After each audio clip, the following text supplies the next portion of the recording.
sorry. Uh, this, you know, I don't review Canon stuff. Everybody asked me to do this, and I certainly didn't want to do it. And the only reason I decided to review the Canon 5D Mark IV is because every one of the top 10 YouTube photographers were attacking it. And I didn't want to watch their videos, but I actually spent a great deal of time going over all the specification and details of the Canon 5D Mark IV. And the people at Nikon and Fuji must be high-fiving each other right now, because this thing is an abysmal failure. I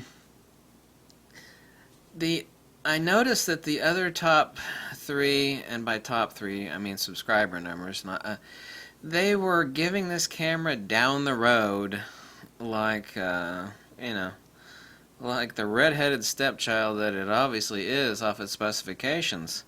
This is abysmal. I mean, Canon people waited 4 years for this camera to come out, and it's a crusty bucket. 30 megapixel full frame. Unfortunately, it has an AA filter, which of course makes things look about 10% worse. Optical low pass anti-aliasing filter.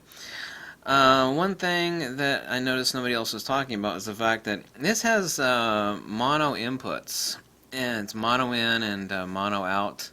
Wow, really? That's pretty bad. Negative 3 EV and autofocus for low light. Well, even the Nikon D500, which is a DX, is negative 4 EV. It only has 61 autofocus points. Horrible. D500, for example, has 153. Here's the really funny part. This camera is $3,500, by the way. $3,500.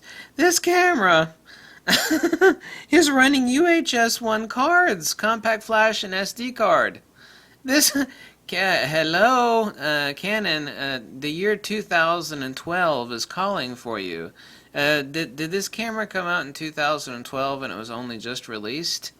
I mean, this is abysmally bad.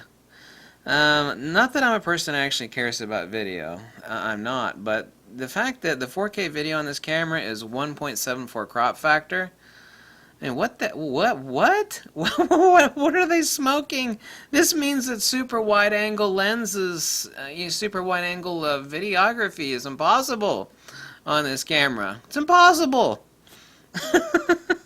Hey, Canon users, if you ever thought about switching to Fuji, I just got done spending like 6 hours with the Fuji X-T2 the day before yesterday, and I know for an absolute fact, even though I've not tried this Canon 5D Mark IV, I know for a fact that it's actually, what is it? It's far less than half the price. It's $1,600 versus this, which is $3,500.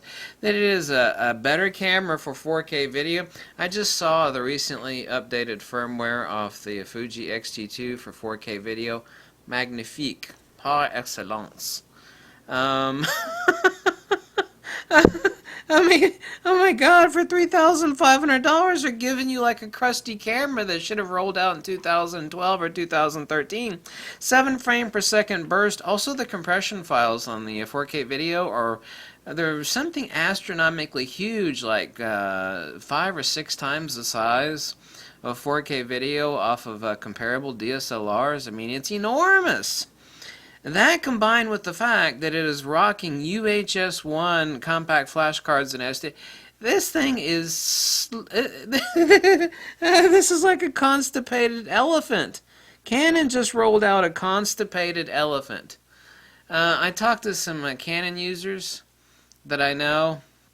Like I said, this is like the first Canon review that I've ever done, and obviously nobody has the camera in their hands, okay? So don't bitch at me about that fact. Everybody else that's done a video on this camera doesn't have it on their hands.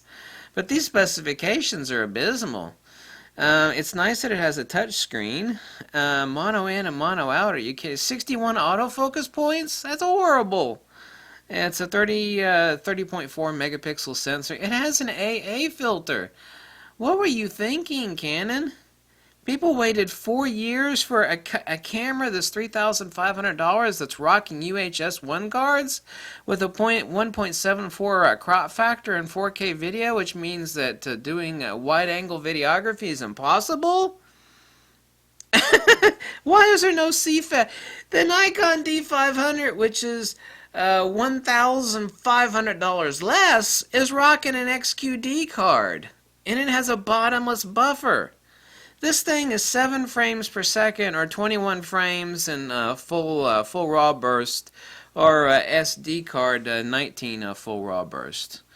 You know, if you the Nikon D500 is, even the Fuji X-T2 is bottomless buffer if you actually send a RAWs to slot 1. And the Fuji X-T2, which is rolling out here in 2 weeks, has a bottomless buffer. If you send this tip, by the way, it comes from Rico over on Fuji Rumors, by the way.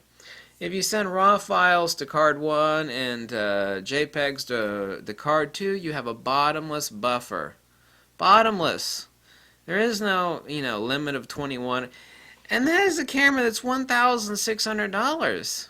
Where is the Canon 5D Mark IV made at? I'm sure it's not made in Japan like the Fuji X-T2 is. I think, where do they make the 5D Mark IV at? I think it's Malaysia or Thailand, like China, like Nikon. Wow.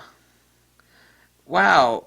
Wow. I mean, all these people were sending me emails. They're like, oh my God, everybody's trashing this camera. And I said, I don't do Canon reviews. And they said, no, you gotta look up this, people, all the Canon fanboys have been waiting 4 years for this thing to roll out. And after going over the specs over and over and over again, it's kind of amazing that it actually says UHS 1 compatible cards only. My God, let's roll back the clock 4 or 5 years here. What on earth? That's not right. That's not right. For $3,500, what you could buy, let me give you some options. You could buy a Nikon D500 and a used Nikon D810. So you'd have 2 cameras that would cover everything. The D500 alone, even though it's a DX crop sensor camera, will blow this thing out of the water. Spec-wise, absolutely. D500 has 153 autofocus points, nearly 3 times as many as this Canon 5D Mark IV. And I know it has to have blazingly faster autofocus. I mean, I know that for an absolute fact. It's absolutely impossible that that's not true. The D500 has a bottomless buffer, which is rocking super fast XQD cards. This thing is running UHS 1 compact flash and SD cards. It's $3,500. My question is, where are they digging the grave for Canon? People waited 4 years for a camera that is like 4 years prior technology?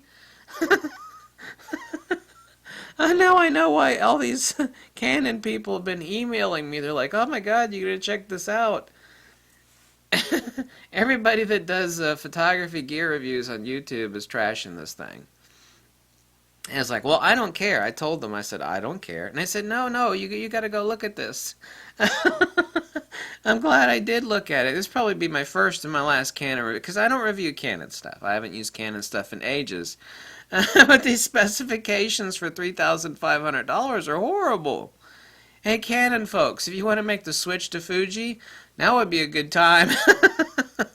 For $3,500, you could buy the Fuji X-T2, which will be way faster, much better 4K video, and you'd have enough money left over to buy a vertical grip and a few lenses. The Fuji X-T2 with the vertical grip is $2,000 basically. Camera and vertical grip. That leaves you $1,500 to buy 3 or 4 lenses.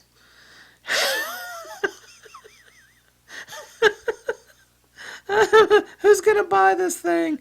1.74 crop factor and 4K and UHS 1 cards, and it has an AA filter, and it has mono input, and it's mono in and mono out. There's not even any stereo on this thing. Oh my God. Canon, Canon. I want to know why you didn't step. For 3,500. This isn't $2,000. This is 3,500. Canon. Is there some reason that you guys couldn't have stuck a CFast card in this thing? That means this thing is abysmally slow. Abysmally slow. People that I never agree with on YouTube that are doing video gear reviews, you know, I'm in full agreement with them. I mean, this is horrible. People at Nikon and Fuji have to be high-fiving each other. It's like Nikon and Fuji were like biting their fingernails, wondering what Canon was going to roll out, and then they rolled this out, and then they're like, "Phew, no worries now." Here lies Canon. Good while it lasted.